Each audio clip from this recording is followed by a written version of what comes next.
அன்பார்ந்த வணக்கங்கள் மற்றும் வாழ்த்துக்கள். ராகு கேதுக்களுடைய பெயர்ச்சியானது எப்போ நடக்குது அப்படின்னா, வருகின்ற மே மாதம் 18ஆம் தேதி இந்த ராகு கேது பெயர்ச்சியானது நடக்க இருக்கிறது. அப்போது இந்த ராகு பகவான் எங்கே இருந்து எங்கே பயிற்சியாகிறார்னா, இதுவரை மீன மனையிலிருந்து இப்போ கும்பமனைக்கு பயிற்சியாகிறார். அதே போல கேது பகவான் இதுவரை கன்னியிலிருந்து இப்போ சிம்மமனைக்கு பயிற்சியாகிறார்.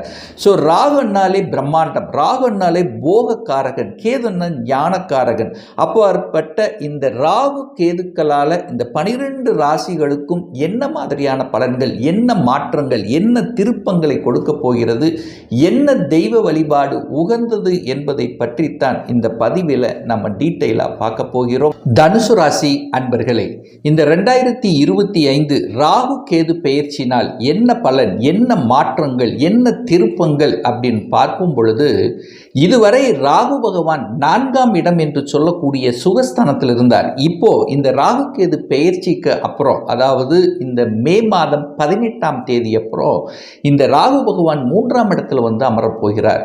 அப்போ ராகு 3ஆம் இடத்தில் இருக்கும்போது அபரிவிதமான வளர்ச்சியை கொடுக்கக்கூடிய இடம். அப்போ இந்த ராகு கேது பெயர்ச்சியால் அதீத நன்மைகள் அடையக்கூடிய ஒரு ராசி என்ன, இந்த தனுசு ராசியை சொல்லுவேன்.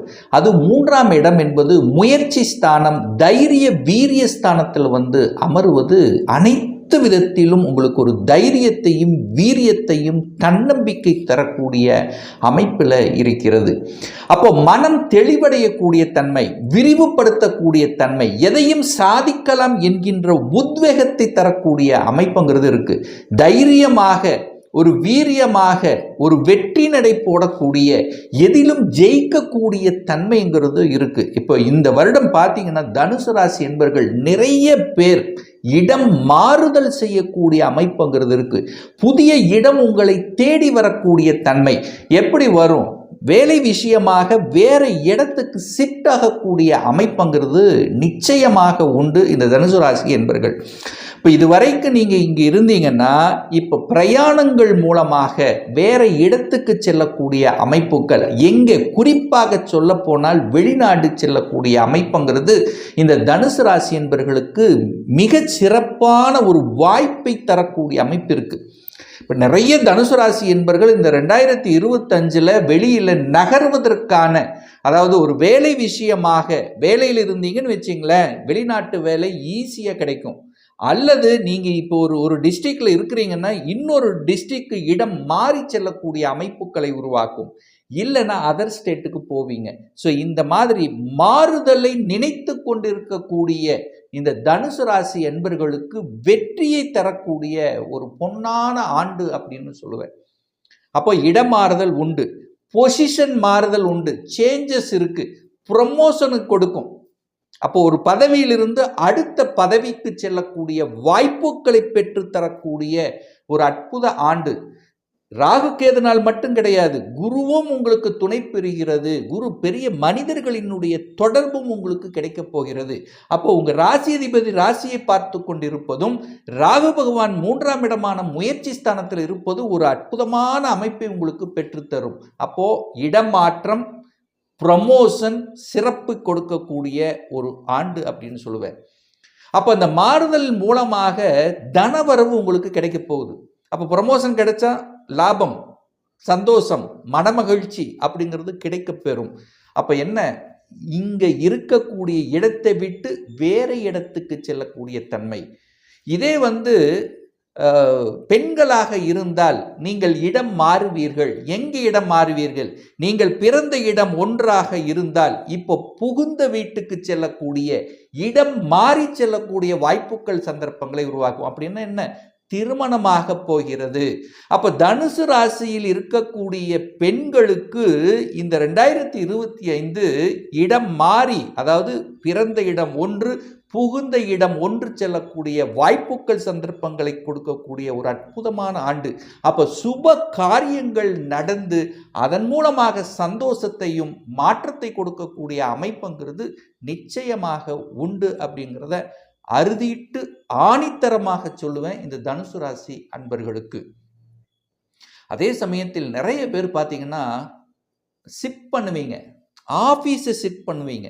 அதாவது ஒரு இடத்தில் இருந்த நீங்கள் தொழிலை செய்து கொண்டிருந்தீர்கள் அப்படின்னா இப்போ அப்படியே மாறி கிளைகளை உருவாக்கக்கூடிய தன்மைங்கிறது இந்த வருடம் உங்களுக்கு உண்டு. அப்போ ஒரு தொழில் இருந்தவர்கள் இப்போ இன்னொரு தொழில் அல்லது கிளைகளை உருவாக்கக்கூடிய ஒரு ஆண்டாக இந்த தனுசுக்கு நிச்சயமாக அமையும். இதுல மாற்று கருத்து இல்லை. இன்னொரு முக்கியமான விஷயம் இந்த தனுசு ராசி என்பர்களுக்கு அப்படின்னு எடுத்துட்டா, சுகஸ்தானத்தை பெருக்கிக் கொள்ளக்கூடிய அமைப்பு உண்டு. வீடு வாங்குவீங்க, இடம் வாங்கக்கூடிய அமைப்பு. அப்போ என்ன, இதுவரைக்கு வீடு வாங்காதவர்கள், இதுவரைக்கு சொந்த வீட்டில் இல்லாதவர்கள் இப்ப சொந்த வீட்டில் குடி அமர்வதற்கான வாய்ப்புகளை பெற்றுத்தரக்கூடிய ஒரு ஆண்டாக இந்த தனுசுக்கு அமையும். அப்ப என்ன, புதிய வீட்டுக்கு செல்ல போகிறீர்கள், புதிய இடத்துக்கு செல்ல போகிறீர்கள். அப்போ ஒரு நல்ல ஒரு விஷயம் அல்லவா, அது கிடைக்கும். இல்லைன்னா இடம் வாங்குவீங்க, இல்லை நிலம் வாங்குவீங்க. ஸோ இந்த மாதிரியான அமைப்புகள் இந்த வருடங்கள் எதிர்பார்க்கலாம். ஸோ கடன் என்று இருந்து கொண்ட இந்த தனுசு ராசி என்பர்கள், ஏன்னா போன வருடங்கள் 2024 பார்த்தீங்கன்னா நிறைய பேர் இந்த தனுசு ராசி என்பர்களுக்கு கடனை உருவாக்கியிருக்கும். இப்ப கடனை அடைத்து விடுவீர்கள். இந்த வருடங்கள் கடனை அடைப்பதற்கான அத்தனை சாத்தியக்கூறுகளும் தென்படும். ஏன்னா போன வருஷம் பார்த்தீங்கன்னா ஒரு ராசிதிபதி போய் 6ல் உட்கார்ந்துருக்காங்க, நீங்க போய் 6ஆம் இடத்துல இருப்பீங்க. அப்ப கடன் இருந்திருக்கும், எதிர்ப்பு இருந்திருக்கும், பகை இருந்திருக்கும், ஏதாவது உடல்நல தொந்தரவு இருந்திருக்கும். இது எல்லாமே சரி செய்யக்கூடிய அமைப்பு இருக்கும். இப்ப ட்ரீட்மெண்ட் ஒரு இடத்துல எடுத்துட்டு இருந்தீங்கன்னு வச்சுங்களேன் 2024, இப்ப 2025 ட்ரீட்மெண்ட்டுக்காக நீங்கள் இடம் மாறப் போகிறீர்கள். ஏற்கனவே இருந்த இடத்தை விட்டு இப்ப வேற இடத்துக்கு போய் நீங்க ட்ரீட்மெண்ட் எடுத்தீங்க அப்படின்னா சக்சஸ் ஆகக்கூடிய ஒரு வாய்ப்பை பெற்றுத்தரக்கூடிய ஆண்டாக இருக்கும். அப்போ மாற்றம் என்பது மாறாதது, இடமாற்றம் என்பது மாறாதது. அப்போ ஏற்கனவே இருந்த அந்த ஹெல்த் சம்பந்தப்பட்ட பிரச்சனைகள் இப்ப மாற்றத்தினால் அது சரியாகக்கூடிய சந்தர்ப்பங்களை நிச்சயமாக உருவாக்கும்.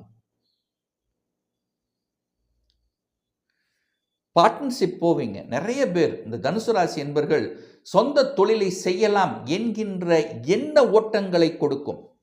இதுவரைக்கும் நீங்க வேலையில இருந்துட்டு இருக்கீங்க அப்படின்னு வச்சுங்களேன், இப்போ வேலையை விட்டு ஏன் நாம சொந்த தொழில் செய்யக்கூடாது அப்படிங்கிற எண்ண ஓட்டங்களை உறுதியாக உங்க ஆழ்மனதில் புகுத்தி விட்டு இப்போ இடமாற்றம். அப்ப என்ன, வேலையை விட்டு நீங்கள் சொந்த தொழில் செய்வதற்கான அமைப்புகளை உருவாக்கும்.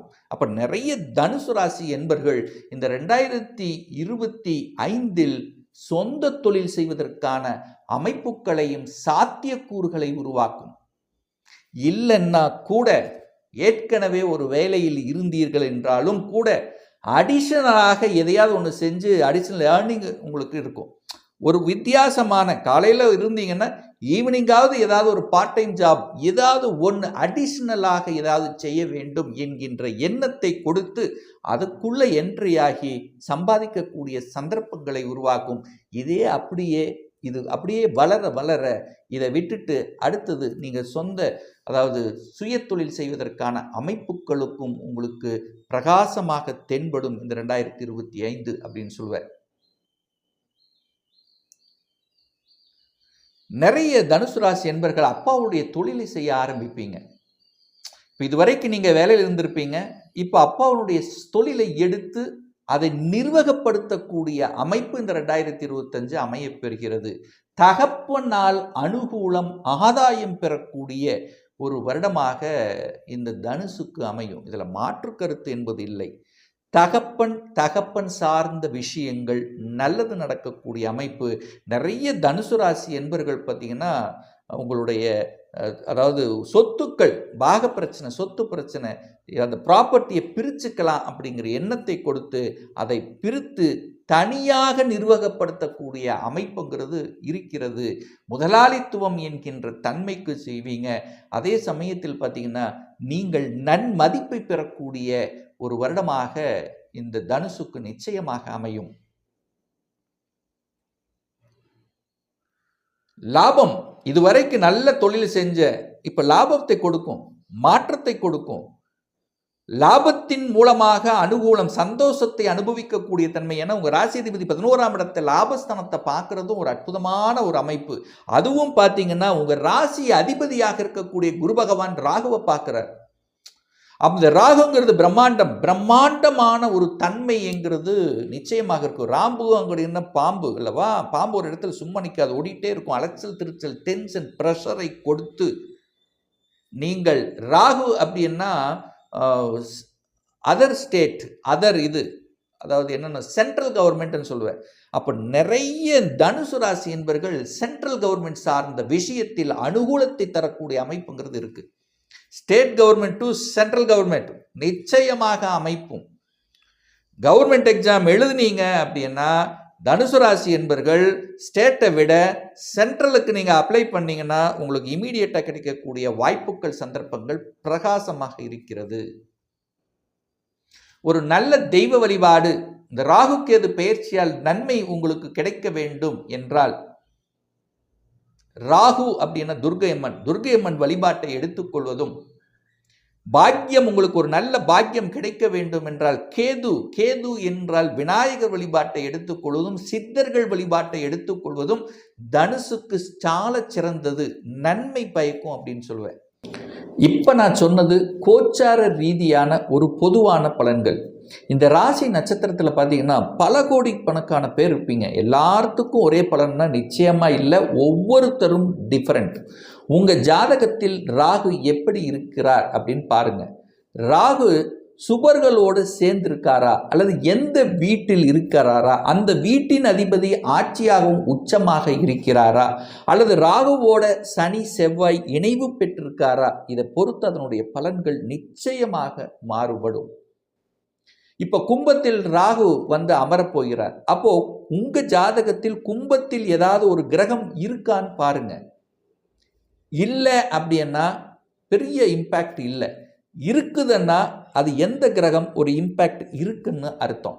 ஒரு பர்சனல் கன்சல்டேஷன் எடுத்துக்கணும், ஒரு சுய ஜாதகம் பார்க்கணும் என்று விருப்பப்படக்கூடிய அன்பர்கள் டிஸ்பிளே தெரியக்கூடிய நம்பருக்கு வாட்ஸ்அப் மூலமாகவோ ஃபோன் கால் மூலமாகவோ தொடர்பு கொண்டு நேரடியாகவோ அல்லது ஆன்லைன் மூலமாகவோ கன்சல்டேஷன் எடுத்துக்கலாம். நம்முடைய ஆஃபீஸ் ஆனது கோயம்புத்தூரில் அமைந்துள்ளது. அதாவது கோயம்புத்தூரிலிருந்து மேட்டுப்பாளையம் செல்லும் வழியில் வெள்ளக்கிணர் பிரிவு அருகில், அதாவது அன்னபூர்ண ஹோட்டலுக்கு அருகில் அமைந்துள்ளது. பிரியர் அப்பாயின்மெண்ட் வாங்கிட்டு நேரடியாக கன்சல்டேஷன் எடுத்துக்கலாம், ஆன்லைன் மூலமாகவும் கன்சல்டேஷன் எடுத்துக்கலாம். நிச்சயமாக இந்த பதிவு ஏதாவது ஒரு ரூபத்தில் உங்களுக்கு யூஸ்ஃபுல்லாக இருக்குங்கிறதுல எந்தவித மாற்று கருத்தும் கிடையாது.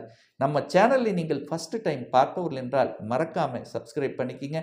பக்கத்தில் இருக்கக்கூடிய பெல் பட்டன் மற்றும் ஆல் நோட்டிஃபிகேஷனை கிளிக் பண்ணும்போது நான் போடக்கூடிய அடுத்தடுத்த பதிவுகள் உங்களுடைய நோட்டிஃபிகேஷனில் வந்து சேரும்.